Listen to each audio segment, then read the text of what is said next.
How are you doing? I hope you are having an amazing day. Welcome back to my channel. And if you are new to my channel, I'm Vera, but you can call me V.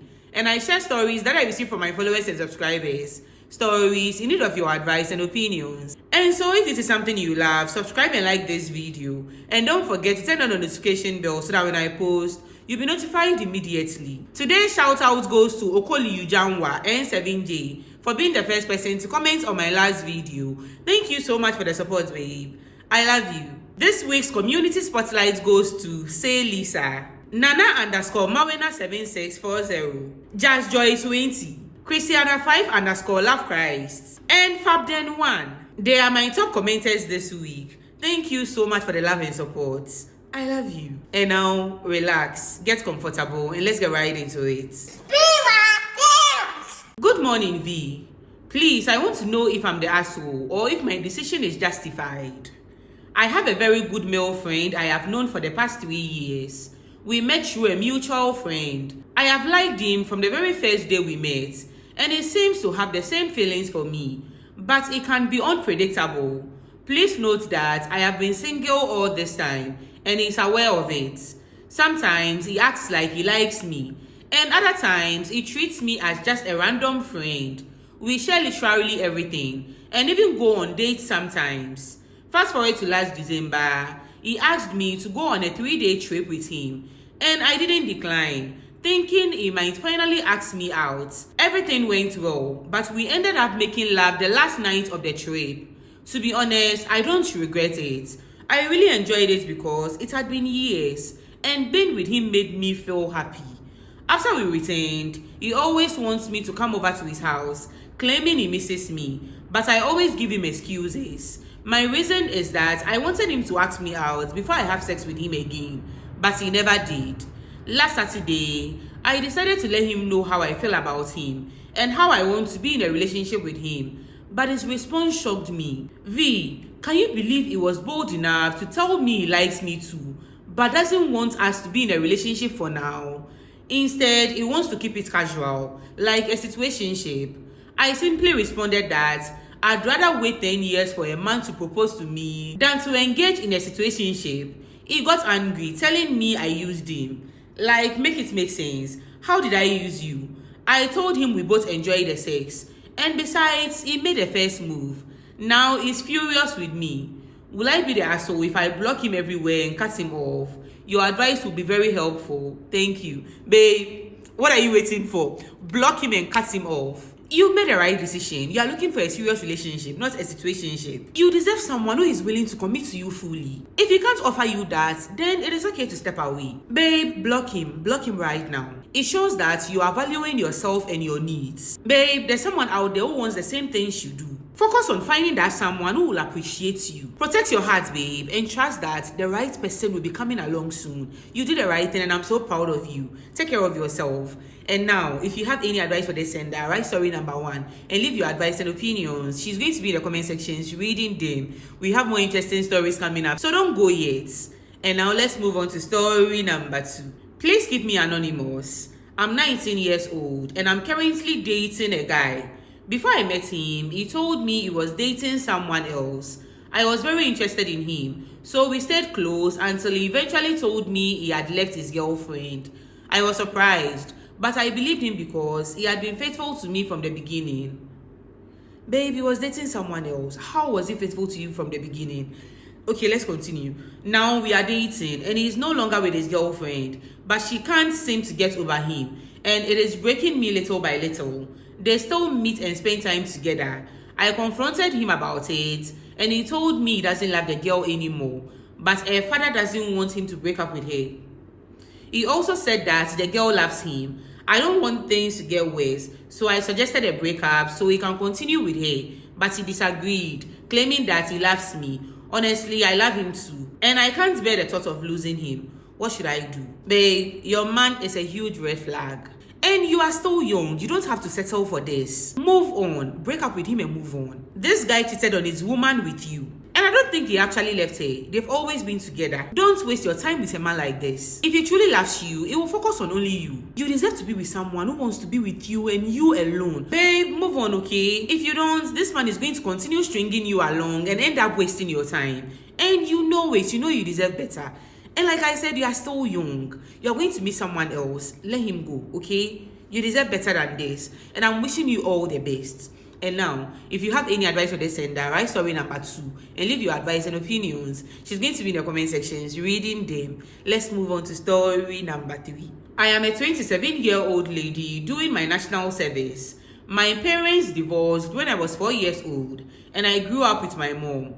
While growing up, I visited my dad to ask for money for food and school fees.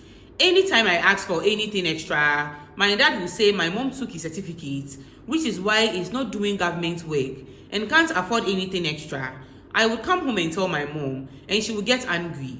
I was young, so I didn't really understand what was going on. My mom always said he couldn't use another person's certificate to find a job, and that she didn't take anything. I have an elder sister. She has a different mom, but we have the same father and a younger brother from a different father. On my mom's side, I'm the eldest, so my mom depends on me to pay the bills, even though I'm not working.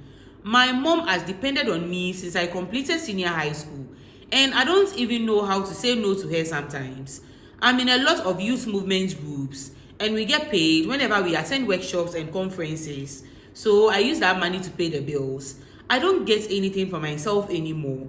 My mother has refused to work, and whenever the idea of working comes up, she starts giving excuses. I even have to pay school fees for my younger brother and buy books, even though his father is alive and doesn't want to take care of him.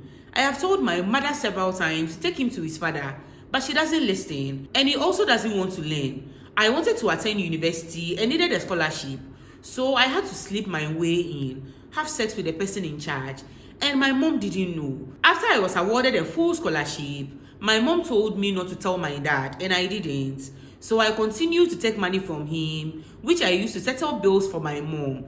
I thought my mom would at least try to start a little business with the money I was giving her, but she only leaves hand to mouth. Fast forward to 2 years ago, my dad fell sick and has been bedridden for some time.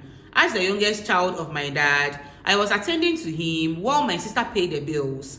After my dad was discharged from the hospital, his condition wasn't encouraging, so I left my mom's place to live with my dad and take care of him. Recently, my aunt came to visit, and we questioned my dad about how he had lived his life so that when he passes, we wouldn't have any difficulties. He is 78. He repeated that my mom took his certificate, which is why he couldn't work. My aunt suggested we call my mom to join us. When she came and they were talking, my mom mentioned that my dad had taken 50,000 sefa from her, which was given to her by my uncle as a share of her father's land, my grandfather. She said she wanted to take the money. It is troubling that my mom knew this for 28 years and never mentioned it until my dad is on a sick bed and cannot work. Now she's saying the money has been with my dad for 28 years, so she wants to take more than 50,000 sefa. After that day, my mom started bringing her family members to come and take money from my father, who is bedridden. What? I realized this wasn't going to help. So I told my mom to forget about the money and just assume that she used it to pay for my school fees. I reminded her that I was on a scholarship and that she had asked me not to tell my dad. So that money has already covered it. Yeah. Now my mom is angry with me, saying that I don't have her best interest at heart. I have vowed to myself that until I am on a government payroll, I will never give her money again. In a way, I feel like I'm being wicked. Because of my mother, I don't even own a common mattress.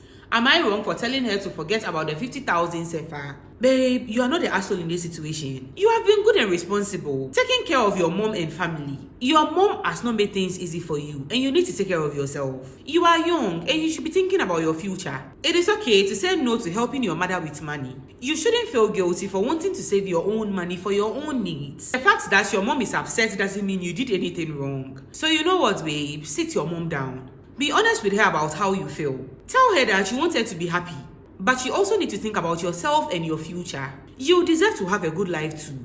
I'm wishing you all the best, babe, and take care of yourself. And now, if you have any advice for this sender, write story number 3 and leave your advice and opinions. She's going to be in the comment sections reading them. Let's move on to story number 4. I've been through hell and I'm finally ready to share my story. It is messy, painful, and filled with betrayal, but I need to know if I'm the asshole for how I handle things. Here is the full story and I'll let you decide. I grew up in a broken home. My mother remarried when I was 12 and my stepfather came into the picture. At first, it seemed nice, but things quickly took a dark turn. When I was 14, he started making inappropriate comments about my body. Then he began touching me in ways that made me feel sick. I told my mother, but she didn't believe me. She said I was imagining things and that I needed to stop causing trouble. What? From that moment on, my stepfather refused to give me money unless I earned it. I was just a kid, but I quickly learned what that meant. I refused to let him touch me, so I had to beg for even the smallest amount of money. It was humiliating, and I didn't have a choice. I felt trapped. My older sister, Sarah, was my only hope. She was 10 years older than me, and had always been my protector. When she got engaged to her boyfriend, James, I thought things might finally get better, but I was wrong. James was a creep. Just like my stepfather, he started making inappropriate comments about me. And I could tell he was looking at me in ways he shouldn't. I tried to warn Sarah, but she didn't believe me. What is going on? She said I was jealous of her relationship and that I was trying to ruin her happiness. She went ahead and married him anyway. After the wedding, Sarah became distant. She stopped talking to me and started treating me like a rival. It was as if she saw me as a threat instead of a little sister. I felt so alone. James didn't stop. He kept trying to touch me, and I didn't know what to do. I couldn't go to my mother or Sarah. They wouldn't believe me. So I came up with a plan. I started sending James nude pictures of myself in exchange of money. It wasn't something I wanted to do, but I felt I had no other choice. At least this way, he wouldn't try to touch me again. Over the years, I saved up to 20,000 cedis from the money James gave me. It was my escape fund. I knew I couldn't stay in that house forever, and I was determined to get out as soon as I could. Everything came crashing down when Sarah found the pictures on James' phone. She was furious, but not at him. She blamed me. She accused me of seducing her husband and called me all sorts of names. She said I was a witch and that I had ruined her marriage. I tried to explain why I did what I did, but she wouldn't listen. She was too angry to see the truth. James, of course, denied everything. He claimed I had sent him the pictures without his consent and that he had never tried to touch me. It was a lie, but Sarah believed him. Now I'm finally moving out. I have enough money to start over, and I'm cutting ties with all of them. My mother, my stepfather, Sarah and James. I don't need their toxicity in my life anymore, but Sarah isn't letting me go without a fight. She's threatening to leak my pictures online if I leave. What? Honestly, I don't care anymore. I've been through too much to let a threat scare me. That's right. I just want to be free. I know what I did wasn't ideal, but I was a kid trying to survive. I didn't have anyone to protect me, so I protected myself the only way I knew how. Now Sarah is calling me a witch and blaming me for everything, but she's still with James. She's choosing him over me, just like she always has. B, am I the asshole for protecting myself and cutting ties with my family, or should I have handled things differently? Babe, first of all, I'm so sorry for everything you've gone through. You didn't deserve any of it. You've been through so much pain, and it is important for you to know that you are not a bad person here. You did what you felt you had to do to protect yourself. Babe, you are not the asshole. You were young. They had to protect you and they didn't. Sometimes family can hurt us more than they help us. And it is perfectly okay to step away for your own health and safety. You are not an asshole for wanting to protect yourself and for wanting a better life. You had to make choices to survive, and that doesn't make you a bad person. Your sister chose a husband over you, and that is her choice. Your mom also did the same thing. You deserve to be around people who love you and want the best for you. Babe, you deserve to be happy and free, and I'm wishing you all the best. Take care of yourself. And now, if you have any advice for this sender, write story number 4 and leave your advice and opinions. She's going to be in the comment sections reading them. And now, Abi, you know that this is a judgment-free zone. Okay, listen, we don't judge. So please be kind to them in the comment sections, because obviously these issues are worrying them. And that is why they've sent me these stories in the first place. So please be kind. If you've not subscribed yet, please subscribe and like this video. And don't forget to turn on the notification bell so that when I post, you'll be notified immediately. Thank you so much for watching, and I hope you enjoyed this video. See you next time. Okay, I'm done. Bye.